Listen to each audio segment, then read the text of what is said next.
The four main actors in this have a combined age of 327. Jane Fonda, Richard Roundtree, moving on like they really should. Lily Tomlin and Malcolm McDowell, moving on like they really should. Moving On, written and directed by Paul Weitz, who did movies such as American Pie. Thankfully, no fucking of a particular pastry in this movie, at least not in this cut, possibly in the R-rated or NC-17 rated director's cut. I hope not, given the staff in this particular movie, the cast in this movie, as it were. As much as I like these actors and actresses, I don't really think anybody wants to see that. But also, he directed Down to Earth. I forgot all about that movie. And About a Boy, which was very good. Hugh Grant, actually not being a weirdo in a movie for once. And also Little Fockers. That movie is full of little weirdos and little Fockers. And why the fuck were more Focker movies made? This isn't about the Fockers. This is about Jane Fonda's Claire and Lily Tomlin's Evelyn. Two friends from long, long ago who reunite at a friend's funeral. Like, Claire decides to fly out from Ohio, and she reconnects with Evelyn, and I just want to say right now, Lily Tomlin is a goddamn delight in this. It's almost like she's a drunk that just wandered in from a different movie and just said, I'm just going to make this my movie, and she steals the goddamn show. So yes, Claire and Evelyn, they reconnect, they talk, and then also there is another particular person here that both of them aren't really big fans of. The now late husband of their friend, played by Malcolm McDowell, he plays Howard. And then also there is a love interest of Claire's from long, long ago, played by Richard Roundtree, named Ralph. And yes, the combined ages of these four particular actors is 327 years old. Jane Fonda is 85, Lily Tomlin is 83, Richard Roundtree is 80, Malcolm McDowell is a sprite and very, very young 79 years old. Yeah, combined, these particular actors could have been around during the Revolutionary War. But I digress. Let's get back to the movie. So, it's a dark comedy, so to speak, that tries to kind of have it both ways, having comedy and dealing with serious issues. And sometimes it balances it well. Other times, not necessarily. There are a few times where I think things kind of hit very, very well, and other times where I'm like, wow, that really did goddamn miss. When the comedy misses, it is very noticeable, but the charm of the particular main actors absolutely works. There are a couple others in this. Sarah Burns, who plays Allie, and Molly, played by Catherine Dent. I recognize both of them. I'm struggling to remember exactly what specific movie I recognize them from, but they were good in this as well. And you get to a little bit of insight about, elderly people feeling lonely, like, reconnecting with their past, maybe trying to get rid of something, something that's been in the deepest, darkest pieces, of their mind, body, and soul, something that happened to them. We find out about that with one particular character. That's why Claire ain't a big fan of Howard. We find out a little bit later, and neither is Evelyn, to be fair. And various secrets and everything get peeled back, and some good comedic moments. I mean, actually, there's some good touching moments, some good comedic moments, and it kind of feels like comfort food, a warm blanket. It almost feels like if maybe I do actually had a plot and had something that didn't just feel like it was taking place in one location like a one-act play. This actually has a little bit of plot development, not much.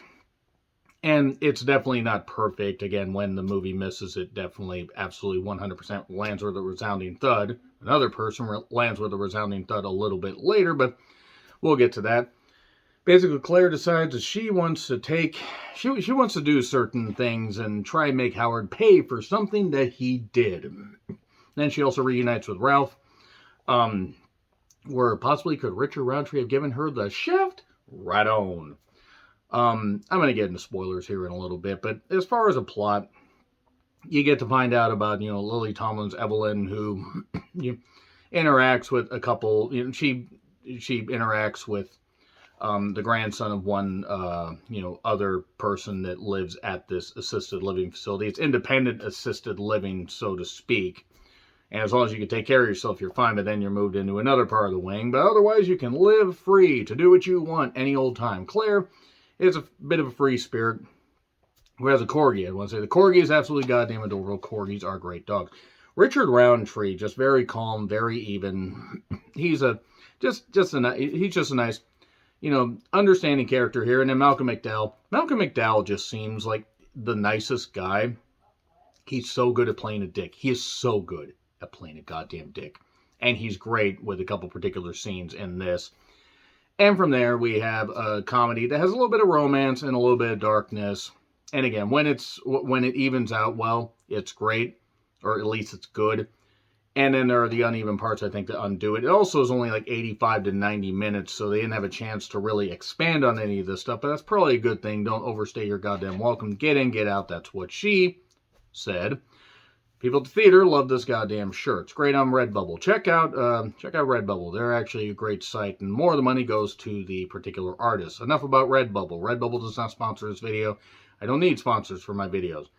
That being said, moving on is about, well, reconnecting with friends, realizing, certain things, there are certain things that you did, certain things that happened, and certain things that were beyond your control. And sometimes life finds a way, life gets away. Sometimes it's all about moving on, but also being nice, maybe being understanding to some people. And again, the comedic moments mostly hit, so I'll definitely say that this movie does get a recommendation. Even though I'm well out of the target audience for this particular one, I would imagine that the audience for this would be mostly over 50 or 60. It means I'm approaching the goddamn target audience because I'm 42. But the actors, they work well together. They have some good chemistry here. So now I'm going to get into spoilers. It's in theaters. I don't know for how long, but it'll probably be a movie that will find a new life on streaming. So there you go. 3, 2, 1, and spoilers. And speaking of moving on, the producer is deciding to move on into a particular part where I'm going to talk about the spoilers in this. You saw a trailer and you wondered, were surprised that Jane Fonda was still alive. Well, you'll be happy to know that she is, and Lily Tomlin was great in this. She was great in this. Okay, so let's talk about the spoiler. Let go of my shirt. That's my shirt. I'm going to give you chicken in a bit. The whole point of this is Claire is not happy with Howard because there was a particular tryst that they had, and it turned out that Howard actually forcibly ER'd her. I'm just going to say that right there. But he denies it. He denies all this stuff. Also, it turns out that his wife was actually gay and was in a relationship with Evelyn. And Richard Roundtree's Ralph and Jane Fonda's Claire sleep together. You're welcome for that image. You're welcome for that image. And that's actually pretty much it right there.